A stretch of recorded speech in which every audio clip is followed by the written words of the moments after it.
Welcome back to another episode of the Miami Heat Chronicles. My name is Amir, joined today always with Martel. You can find Martel at the Miami Heat Zone podcast.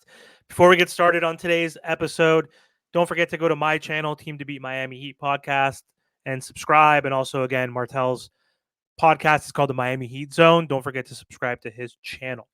So, Martel, for today's episode, I want to talk to you about a video I saw online. So, it was Rasheed Wallace, and it's called Sheed and Tyler. I don't know who Tyler is, but he has a podcast, and he's been talking a lot about the Miami Heat over the summer. I know he did a video and in terms of the extension, and so I believe he had a video out yesterday talking about why he thinks Bam Adebayo is special. So I think Bam is, finally starting to get the recognition that he deserves. Like, he is a household name, but like I don't think every single NBA fan like knows Bam Adebayo, right? Like there's got to be some casual fans out there that still might not know much about Bam Adebayo or put him in that same tier as a Joker, Embiid, a Towns, or whoever, like AD.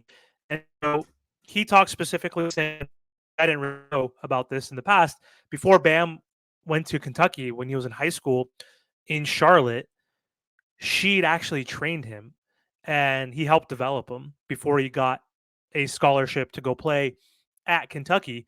And so he's always known he's going to be special based on his hard work. He said he has a lot of heart and determination. And then when they asked about his skill set, she'd said he can shoot, man. Like he's improving on that end, which we see, which is great. Obviously, he has good post moves, a face up game. He's defensive minded. So I think it's really cool that a former champion and former All-Star Rasheed Wallace is giving him that praise because a lot of people are seeing what he's come from. So what are your thoughts on all that? And like also the facts that he got trained by an NBA player back in the day and he saw and knew he would be a star one day. Once again, people make fun of me for saying that Bam Adebayo is a superstar. He is. He's averaging 20 and 10, and he's the best defender in the NBA. He can legitimately guard 1 through 5. And even when he's playing the two best big men in the NBA, Jovic and Joel Embiid, he's holding them below their averages.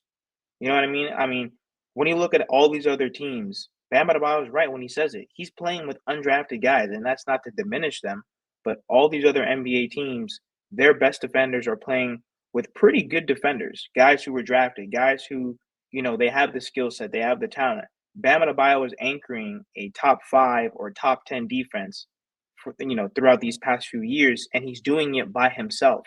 When we have Kyle Lowry out of shape, overweight, Tyler Hero, he's missing games. Jimmy Butler, he's missing games.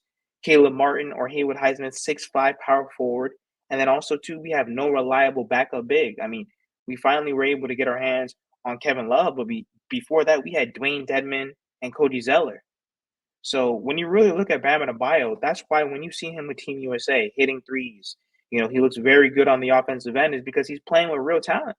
So can you imagine if you actually have reliable, switchable, movable talent next to Bam Adebayo, and he's not even at the 4 yet? Can you imagine if Khalil Ware can make some type of a huge impact this season, which I think the only thing really holding him back is just him putting on more size. That's why Khalil Ware's development is so important for Bam, because if we can get Bam at the 4, he doesn't have to now do everything. We can have a roaming defender in Bam Adebayo on the defensive end, and then now he can really focus on the offensive end as well. Yeah, what are the odds of him actually playing forward this season? So you mentioned that. Sheed mentioned that too. He said Bam is not even in his natural position, which we all know. And he said the same thing we've all been saying as Heat fans.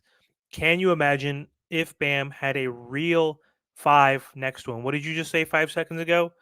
Dedman, Zeller, even going back to Myers Leonard, like right before he got axed from this team, like he wasn't that great. Like, yeah, sure, you could hit a 3 every once in a while and get you like 4 or 5 points a game, but who cares?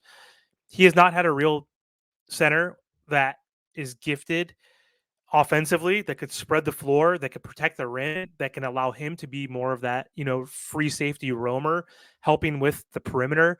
Because we sure as hell know that Terry Rozier and Tyler Hero, if that's the starting backcourt, or insert any of the guys, if it's Duncan and Terry and Duncan and Tyler, who cares? They're going to need some help, right? and Bam Adebayo can help if he's at that power forward position. So, what are your thoughts on Kalel actually eventually playing with Bam? And I don't mean starting. That's not going to happen anytime soon. We know Spo with rookies, and we could even see a scenario where Kevin Love might play more next to Bam. Thomas Bryant might realistically play more next to Bam versus Kalel Ware. But do you see a world where it doesn't have to be a starting situation, but is there a situation where Bam is going to play with Kalel, and how soon do you think that'll happen?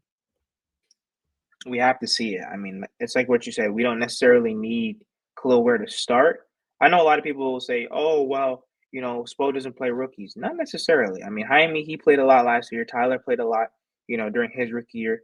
I think the only thing that we just didn't see was Jovic, but he legitimately wasn't ready. Just look at his size that he put on and his overall development. I don't think he was ready. Plus, with all the injuries, it's hard just to thrust a guy in there like that. Khalil Ware, the skill set is there. I just think it comes down to experience, the Miami Heat training camp, and the weight room. That's really going to be the determining factor. So it's like what you said. I don't necessarily see him starting, but I definitely see them playing together because Khalil Ware can stretch the floor. I know it's a very small sample size, but at least he's out there shooting threes now. You know what I mean? Compared to Bam Adebayo doing it finally over these past few years. Once again, I think we have a very good young core. Even below Larson, I know that's a whole other topic, but we have a very good young core right now, and I think we really have to focus around Bam Adebayo's development. We can't just sit here and waste his prime. Yeah, and having Kalal now at this point is a different time when we had Jovic as a rookie 3 seasons ago now, right? Or 2 seasons technically, right? But this will be year 3 for him, and so we were a contender at that point. We were just coming off like a number 1 seed. Like I believe we got him the year after the Eastern Conference Final run, right, against the Celtics. So it's going to be difficult when you're a contender and you have a young 19-year-old raw kid that also played overseas, not in the States. So it's going to be hard for him to play anyway, right? Like on any team when you're a true contender. But right now we're kind of in the middle. We're at that point where one Kalel, even though he was a 15th pick, which Jovic was like in the 20s, right, mid 20s, he is a better prospect and he looks like a steal at this point. Where he could be a top 10 lottery guy, or even top 5. Honestly, at this point, he looks like he's the best um, in this draft. In his limited games, it's different that they are in this weird spot where we're like playing team, we're mediocre. We're not that contender like we used to be. So that alone should allow him to play and develop because you've mentioned it before. We're going young in front of our eyes, right? Not fully, but like because we still have Jimmy Butler and Terry Rozier and players like that. But because we're not a contender, because we're going young, and because again he's a steal and looks like he's a lottery pick and not someone who's like 25 or 26th pick of the draft, he needs to play. Like he needs to play immediately. I'm not saying start, but he needs to play. His defense needs to improve too as well. I know he's a good rim protector, but again, he's playing against guys in the G League right now in the summer league. And I was watching 5 Reasons and they were talking about like his pick and roll defense. Like he gets lost at times, but he's 19. He's a kid. He's going to learn our defensive schemes. That's an issue they were saying though. Like if he's not going to play, it's for a couple reasons, and one of them, the main reason, is defense, and that's why Jovic wasn't playing early on. That's why a lot of players don't get into the rotation, like a Thomas Bryant, who had a bunch of DMPs where we had no size, and we're like, yes, he's not the greatest, but give Bam some rest, right? But he doesn't play good defensively, so Spo, they're defensive minded, right? So we'll see. I'm excited to see Bam in the Olympics this weekend. Team USA is playing Serbia in game 1. They're in the same group. So Nico will be playing against Bam, and Nico's going to play. There's false reports that we saw that like he broke his foot or fractured his ankle, and he's out for the Olympics, right? Like he was out for the friendlies because he did sprain his ankle, but it looks like he's playing. Like he played today, it looked like in a friendly, like the final friendly, had like 11 points in like 10 minutes or something. So that's going to be a fun matchup to watch Bam play against Jovic in the group stage, game 1 this weekend. But anyway, Martel, that's all I have for today's video. Thank you so much for joining. And again, if you guys are watching and enjoy these types of videos, if you like the Miami Chronicles series, let us know in the comments what kind of topics do you want us to cover in our next videos. And again, and don't forget to subscribe.